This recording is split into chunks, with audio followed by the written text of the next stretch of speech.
Fraude no Ministério da Educação chega na ex-nora de Lula. Quem traz as informações é a repórter Berenice Leite. Carla Ariane Trindade é apontada pela Polícia Federal como lobista de um esquema envolvendo a compra de kits e livros didáticos. O ex-sócio de Lulinha também está na mira da PF. A gente vai entender toda essa história agora com a nossa querida repórter lá de Brasília, Berenice Leite, que vai trazer aqui as informações para a nossa audiência. Já está aqui conosco no telão. Berê, boa tarde, seja muito bem-vindo ao Jornal da UES, segunda edição.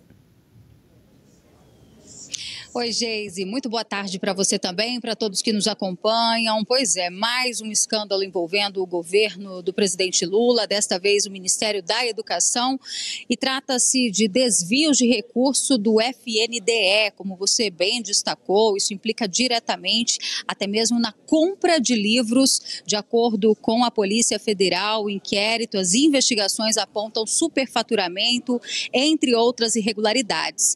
E no alvo dessas investigações, alvo inclusive de busca e apreensão, a ex-nora do presidente Lula, que é a Carla Trindade. Além dela, Calil Bittar. Calil Bittar é ex-sócio do Fábio Luiz Lula da Silva, conhecido também como Lulinha, filho do presidente Lula.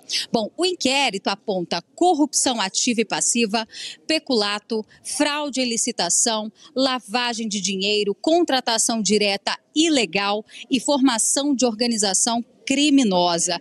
Qual seria a participação da Carla Trindade? Bom, ela teria sido contratada por uma empresa, essa empresa se chama Life Tecnologia Educacional, contratada para defender interesses junto ao governo federal, porque, segundo ela, segundo as investigações da Polícia Federal, ela alegava ter influência dentro do governo Lula. Bom, a investigação indica que, além dessa influência, ela atuaria diretamente no fundo, no FNDE, que é o Fundo Nacional de Desenvolvimento da Educação. E o esquema investigado envolvia, como eu disse, a contratação da Life, dessa empresa, que ela estaria ali atuando, para prefeituras do interior de São Paulo, a exemplo de Sumaré e Hortolândia, para fornecer tanto kits de robótica, como também livros escolares, como eu disse, com valores superfaturados. Parte desses recursos seriam devolvidos, no caso, para a empresa de fachada, né, numa espécie aí de mesada. Isso também acontecia para o ex-sócio do Lulinha, né, no caso o Calil Bittar.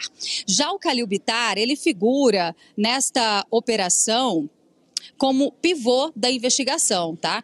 Ele, como eu disse, já foi sócio do Lulinha, filho do presidente Lula, e ele é citado também no processo da Lava Jato. Teria recebido pagamentos mensais de Mariano para operar como lobista junto ao Ministério e estados ligados também ao PT. A Polícia Federal sustenta que a partir de novembro de 2022, Bittar passou a atuar em novos ministérios, incluindo o MEC. Né? E no total, essa operação, a gente lembra que mirou aí cerca de 50 mandados de busca e apreensão, 6 prisões preventivas em São Paulo, aqui no Distrito Federal e também no Paraná. A Justiça também determinou a apreensão de passaportes de todos os investigados, incluindo aí a nora do ex-presidente Lula. Lembrando que essa operação foi em conjunto com a Controladoria Geral da União, que já vinha fazendo essas investigações há um bom tempo e alertou que o desvio de verbas da educação atinge principalmente, claro, as escolas públicas, principalmente, Geise, dos municípios menores e mais vulneráveis. Volto com você. Muito obrigada, Berenice Leite, pelas informações aqui no nosso Jornal da Oeste. Até amanhã. Claro que para reverberar os principais fatos do dia, temos sempre um excelente time de analistas políticos e nós vamos, claro, conhecer o nosso time de hoje que já está aqui conosco no telão. Prezamos sempre pela gentileza, pelo cavalheirismo, por isso sempre começamos nosso Boa Tarde com ela, Fabi Barroso conosco. Fabi, seja muito bem-vinda ao Jornal da UES, segunda edição. Muito obrigada, Geisiane. Boa tarde, meu amigo Serrão. Boa tarde a todos da audiência daqui do Jornal do Oeste, segunda edição. E vamos para mais um escândalo de corrupção, hein? Até rimou, mas é porque o governo Lula já é aquela coisa, a gente já sabe que vai dar nisso. É isso. Conosco também o nosso grande mestre Jorge Serrão. Serrão, boa tarde. Seja muito bem-vindo ao Jornal da Oeste, segunda edição. Saudações, Fabi e Geisiane. Não tem jeito não, parece que o Brasil é um país educado para ser corrupto, é viciado na corrupção. Então é isso que a gente vai discutir hoje no Jornal da Oeste, segunda edição. Fabi, começando aqui por você, a gente tem aí esse escândalo do MEC. Bom, o MEC por si só já é um problema de aparelhamento, tem toda a questão das secretarias de educação, enfim, a gente sabe que o problema da educação no Brasil é bem profundo, quase impossível de ser resolvido tendo em vista a atual política, a atual gestão petista, enfim, aquela coisa toda, mas para além disso, agora a gente está vendo aí corrupção, o que soa no mínimo irônico, tendo em vista que o PT se vende justamente como o partido que vai ajudar na educação, na minoria e aquela coisa toda. Ele também diz, né, que é o partido que gosta do povo, que o amor venceu, né, também falava a mesma coisa em relação aos mais vulneráveis, e a gente está vendo dois escândalos juntos, né, o escândalo do INSS, com a prisão de Stefanuto, que foi do governo Lula até abril, e agora também mais esse escândalo que a polícia foi fazer uma série de busca e apreensões e etc. E deu de cara com a ex-nora, essa senhora que está aparecendo, casada com o Marcos Cláudio, né, um dos filhos do Lula. E aí fica assim a nossa questão, né, o que o filho do Lula estava fazendo ali? Ou ele continua, né, tendo um relacionamento com essa senhora, ou a operação policial foi vazada, e chegou ali no diretor-geral e ele foi para ou tentar intimidar, que é tudo suposição mesmo, tá?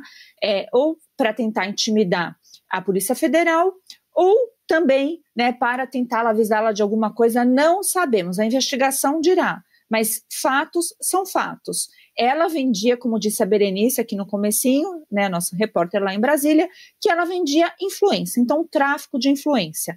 E o MEC, como você disse, né, o FNDE, que ligado ao MEC, fazia esses desvios, né, algo já tão corriqueiro para governos petistas, mas tudo está sendo investigado, mas nós aqui estamos sentindo cheiro de corrupção daquelas, cheiro de desvio de dinheiro que deveria ir para a educação, que já está um horror, né, indo para o bolso dessas pessoas para ostentarem e depois debocharem da nossa cara. Isso é a síntese do governo PT.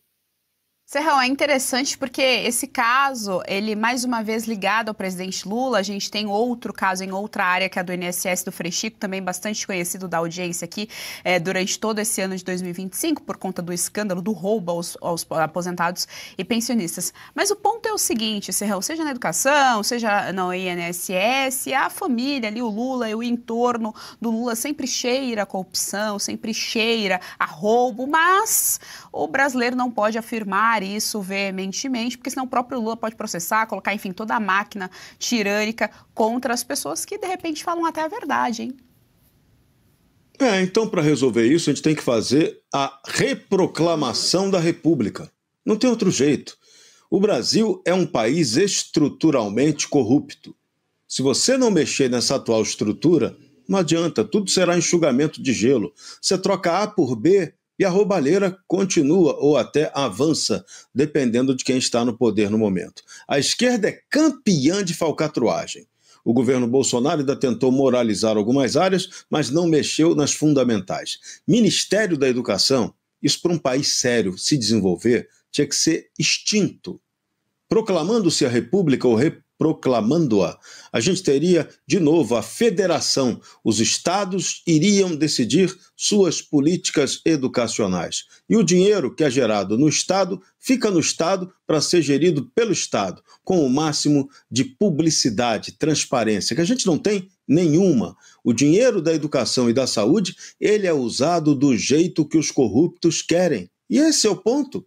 E a gente não consegue interferir nisso. E aí fica na discussão vazia, acusando A ou B, quando o problema não é A nem B, o problema é a estrutura. Nessa estrutura, quem entra nesse jogo entra para fazer negociata, entra para se beneficiar do dinheiro público de maneira descarada ou pouco disfarçada. Então, o que a gente tem que mexer é na estrutura. Primeiro passo fundamental seria extinguir esse inútil Ministério da Educação e Cultura, que já perdeu a cultura e que de educação está tendo só educação para as coisas erradas, educação para a propinagem e não para formar o povo brasileiro que a gente precisa ter pensando, estudando, evoluindo, se desenvolvendo e empreendendo.